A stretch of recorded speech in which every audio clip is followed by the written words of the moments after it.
Decolonizing your gratitude.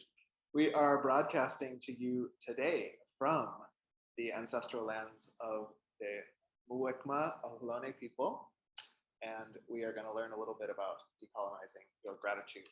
It's Thanksgiving month in America, and that means I like to talk about gratitude all month because why not follow the cultural momentum?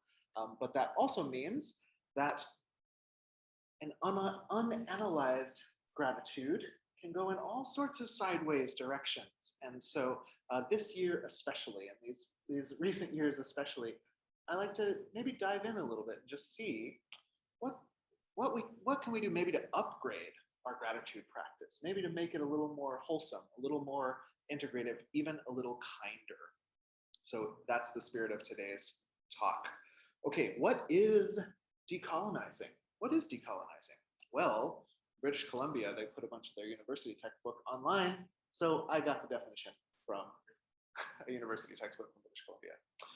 Decolonization is the process of deconstructing, oh, there's something you can't read for you, but it proves that I got it online. The process of deconstructing colonial ideologies of the superiority and privilege of Western thought and approaches. I'll read that again just because I was just settling in. Decolonization is the process of deconstructing colonial ideologies of the superiority and privilege of Western thought and approaches. On the one hand, decolonization involves dismantling structures that perpetuate the status quo and addressing unbalanced power dynamics. On the other hand, decolonization involves valuing and revitalizing indigenous knowledge and approaches, weeding out settler biases or assumptions that may have impacted indigenous ways of being. For non-indigenous people, decolonization is the process of examining your beliefs about indigenous peoples and culture by learning about yourself in relationship to the communities where you live and the people with whom you interact. Pretty cool. Now, we don't have time to go deep into this subject in the way that we might be doing like in our universities or in diversity campaigns. But I did want to introduce the idea to you so that if you hear, this is one of these concepts I think that's you're going to be hearing about more and more. You know, as our the information truly comes online, information age, excuse me, truly comes online, we now have a chance to examine some of the weird ways of being that we participate in, and decolonization is one of these terms that you might be hearing. So I wanted to at least introduce you to it today and maybe get ourselves just lightly familiarized with it by thinking about how these colonialist ideologies may impact what we think of as gratitude. So that's the subject of our service today. We're going to explore this through our Unitarian Universalist 7 principles. Oh yeah, you can kind of see that up there. At least the big words. They can see it at home though, and on the YouTube. Hello YouTube, like, share, and subscribe. Okay. So we start with principle 6, which is the goal of world community with peace, liberty, and justice for all. This is our 6th principle. That's not in descending order. They all sort of have equal value, or you could say they're facets of the same thing. This is the one that I want to start with, the goal of world community with peace, liberty, and justice for all.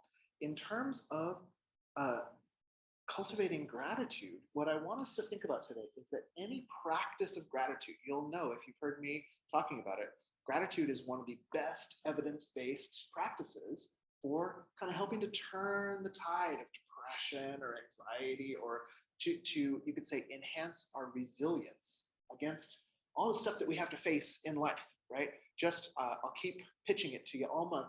Do the 3 good things practice before you go to bed. Just what are 3 good things that happened today?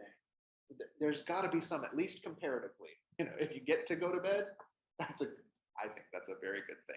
When it's night time, oh my gosh, you could just be grateful for that. So we know that this practice is potent, but if we want to practice this in the context of our faith or our values, we could say as Unitarian Universalists, then we need to practice this in the context informed by this 6th principle the goal of world community with peace, liberty, and justice for all.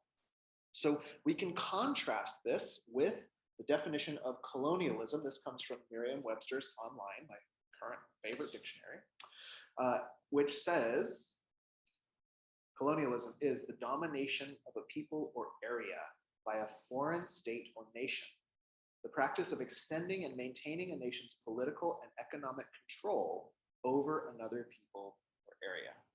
Okay, do you get the contrast? You get the contrast? Here we have, come on, it doesn't like to change. Okay, here we have Unitarian Universal, the goal of world community with peace, liberty, and justice for all. It's a pretty cool goal. I mean, some of us are more or less empowered to help make this goal happen on any reasonable time scale, but as a goal, it's pretty epic. And then you have domination of a people or area by a foreign state or nation, the practice of extending and maintaining a nation's political and economic control over another people or area. What does this have to do with gratitude? Well, gratitude, this concept, while, like we said, it's been proven as a beneficial practice to enhance our resilience, gratitude as a word is kind of neutral. You could be grateful, and maybe you've heard some folks on the news or at the Thanksgiving dinner table who are grateful for the results of domination and control. There are #blessed folks out there who are so happy and so they just feel so chosen, the chosen folks by their great, exclusivity deity, that they're the ones who get benefit at the cost of others. So we can be grateful for the results of domination or control, or less nefariously, we can be grateful for the good things in our life without considering the harm our lifestyle might be causing others. This is I'm sorry to say, maybe baseball has been surpassed as the great American pastime. It's now outsourcing costs onto frontline communities. It's the great American pastime. Rough. And it's not that other communities around the globe aren't doing it as well. But I think we've really got the pioneering spirit on that. We're really the trailblazers in outsourcing costs onto frontline communities. So it would be rough. I am about to invest in a new computer.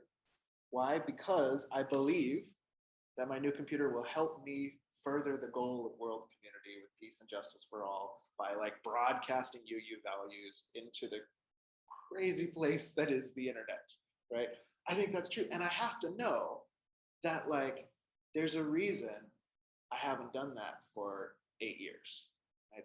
There's a reason that this one's fallen apart, and I'm I can squeeze a couple more months out of it because of what the extraction of those resources and the extraction of human resources, where those come from.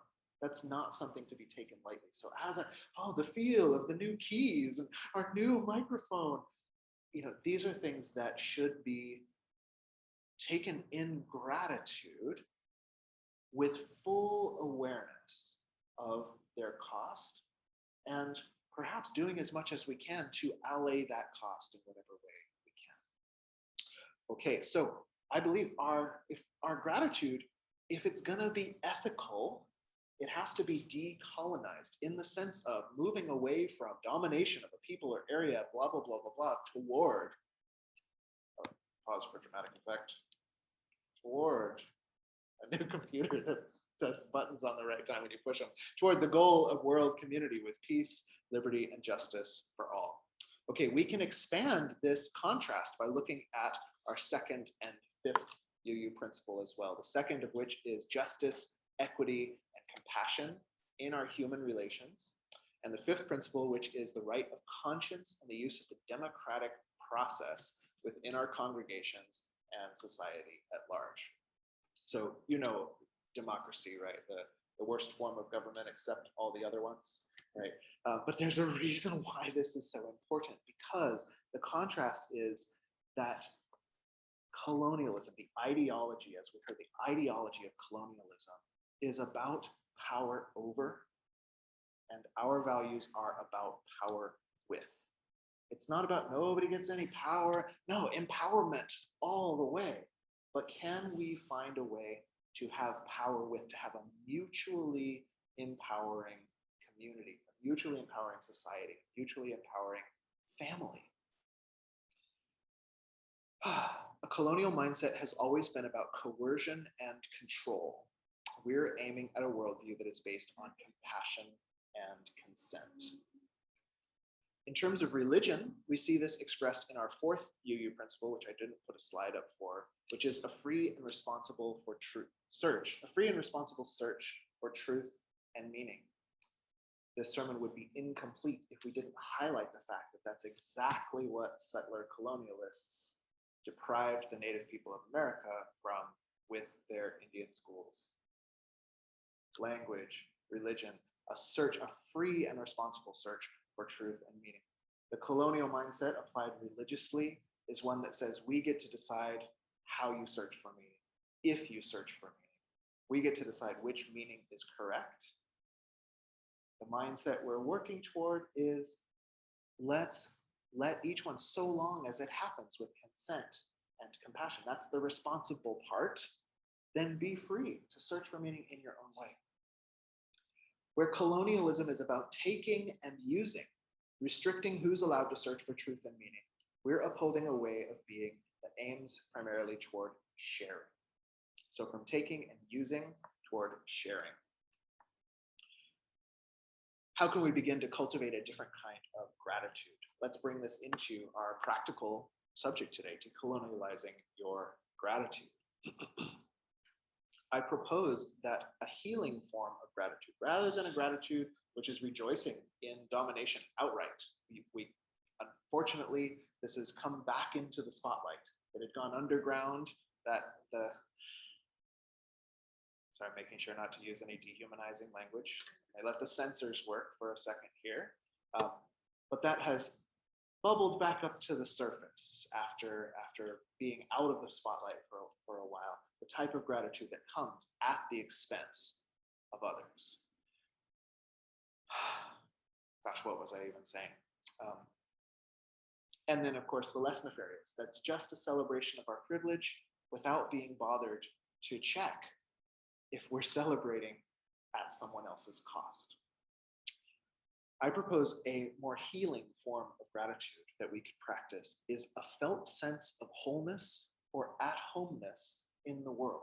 This is, according to some theorists, what, and I want to choose my words carefully, being the inheritor of settler colonialists, I do want to just foreground my social location, that I'm not the best person to talk about what's indigenous and what is colonialist.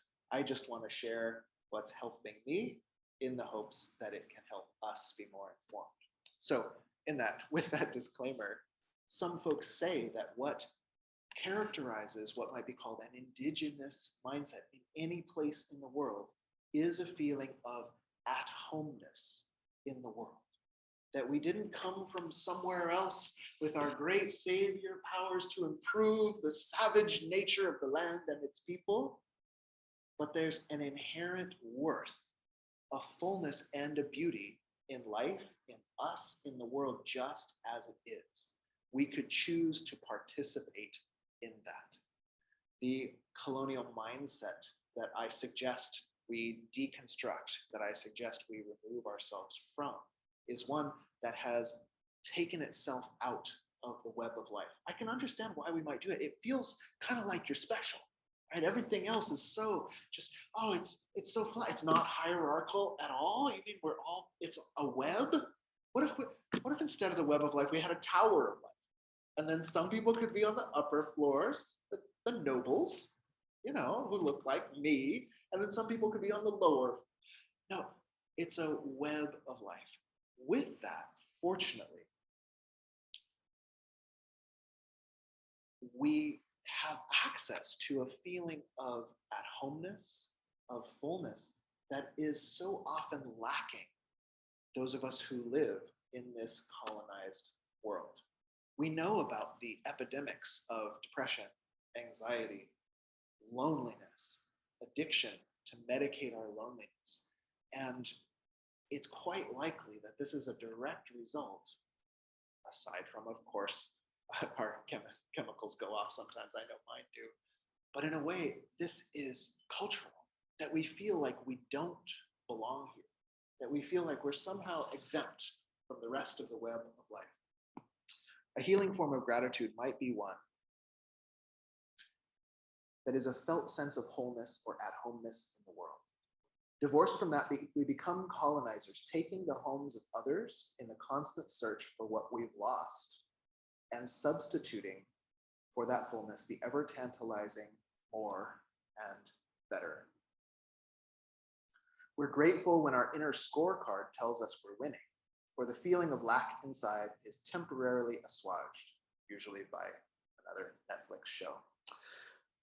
But this is not sustainable. We've seen how this sows the seeds of dehumanization of others, and it is because we're simultaneously dehumanizing ourselves. Our first UU principle holds up the inherent worth and dignity of every person. I believe that a decolonized practice of gratitude is one that radically rehumanizes ourselves and others.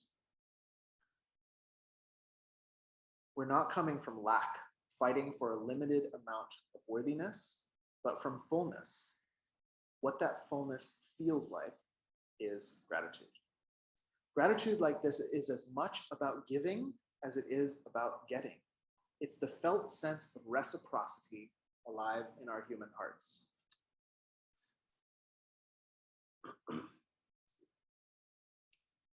This finally then can bring us home to our seventh Unitarian Universalist principle, which is respect for the interconnected web of life.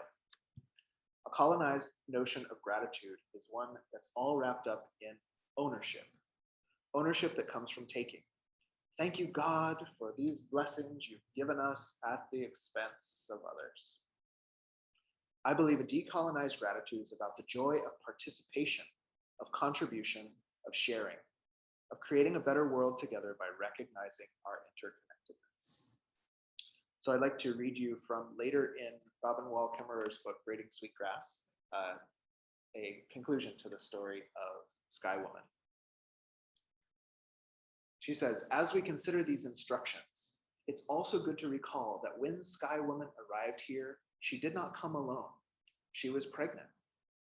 Knowing her grandchildren would inherit the world she left behind, she did not work for flourishing in her time only. It was through her actions of reciprocity, the give and take with the land, that the original immigrant became indigenous. For all of us, becoming indigenous to place means living as if your children's future mattered, to take care of the land as if our lives, both material and spiritual, depend on it. In conclusion, I've always been uncomfortable with Thanksgiving. Okay, anybody really love Thanksgiving? I'm not gonna diss your favorite holiday. Like there's turkey, something, right? Like it can be kind of the family, right? So we don't have to celebrate the weird part.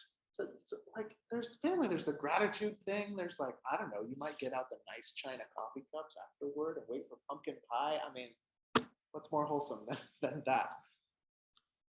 I personally have always been uncomfortable with Thanksgiving. When I think about it now, I realize after further education that I have always been uncomfortable with socially constructed whiteness. I know I just used a lot of progressive woke speech in there, but I'm gonna explain it. That's part of my job. And the colonial cultural trance we swim in. Okay, what is constructed whiteness? Well, last year we did on Zoom, we did a course on white identity formation and anti-racist work. And what you learn is that white people didn't exist until like 1700s, I think it was, something like that, late 16, something like that. And it was made in order to give the poor indentured Irish, I believe it was, a racist bias against the enslaved Africans, so that if you pit the indentured servants and the slaves against one another, then you'll have another police force to keep the slaves in line instead of a poor people's uprising against their overlords. And that, boys and girls, is where boys and girls and people, excuse me, is where whiteness came from. So none of you who have skin tone like mine are white, except culturally. Okay. That was a lot to unpack. I shouldn't have put it in the conclusion, but let's go for it anyway. Um, we can't answer this problem, the problem of constructed racial identities that are meant to fight against each other. We can't answer this problem or soothe our own discomfort with platitudes like, I don't see color. This is one of these things, like, I think you got to study a bit if you're entrenched in cultural colonial mindsets. Like, I listen to my friends say, like, yeah, when you say I don't see color, that's an expression of your privilege. It's like, oh, I wanna hear you. I really want to hear you. I didn't get it for years and years and years. And what I realized personally, the way it made sense to me is to be able to say, I don't see color, means that you have the privilege to say that. If you get to walk in the world as if constructed racial identities don't exist, that means you are the inheritor of the colonizers. That's a little uncomfortable, I think. But take heart, it's less uncomfortable for the socially constructed whites than it is for the socially constructed non-whites. So, it's an discomfort I think we can learn to be with. Okay, this is all about why I was always uncomfortable with Thanksgiving. Thank you for your patience. Like I learned in the course we studied last year, we people of privilege get to undo. Excuse me, my notes are off here. Oh, we don't get to undo systemic racism by saying we won't participate in it. That's just an exercise of our privilege. No, instead we must actively work to use our whiteness as a deliberately anti-racist social location. I'll say that again, and I think you can translate the woke speak if I just say it again. We can't undo systemic racism by saying we don't participate in it. That's just exercising our privilege. Instead, we must actively work to use whiteness as a deliberately anti-racist social location. That means instead of saying like, oh, hey, I don't like what my ancestors did, so I disavow my whiteness and now I don't see color. You can't, that ship has sailed. It was the Santa Cristina, I think that ship was called. That ship has sailed. All you can do now is use your inheritance, both the mourning and the privilege, as the place you stand in attempting to make things better. Neither can we cultivate a privileged form of gratitude, exempted from the web of struggle that everyone is going through, nor can we give in to white liberal tears and break down and mourn and let the guilt and shame wear us down. Neither one of those is an ethical stance that leads toward the goal of world community with peace and justice for all. It's the same with Thanksgiving. You can feast or fast, but however you celebrate or mourn, we must come to terms with the fact that we're commemorating the dawn of a great genocide. To simply recite a ritual of what are you grateful for seems to me profoundly insensitive. But there's a type of gratitude that can encompass our grief, shame, and anger. It's a gratitude that is not born from taking, but from sharing, a feeling of fullness of the heart, which cannot help but overflow. It's not the prosperity gospel, which would have us claim that those who succeed in an unequal society are somehow blessed. That's just repackaging manifest destiny. It's a gratitude that we don't have to compete for, but one that we bring forth from within. In this season of giving thanks, let us use the power that gratitude brings to help us work for justice, peace, and equity as we take up the labor of salving the wounds brought on by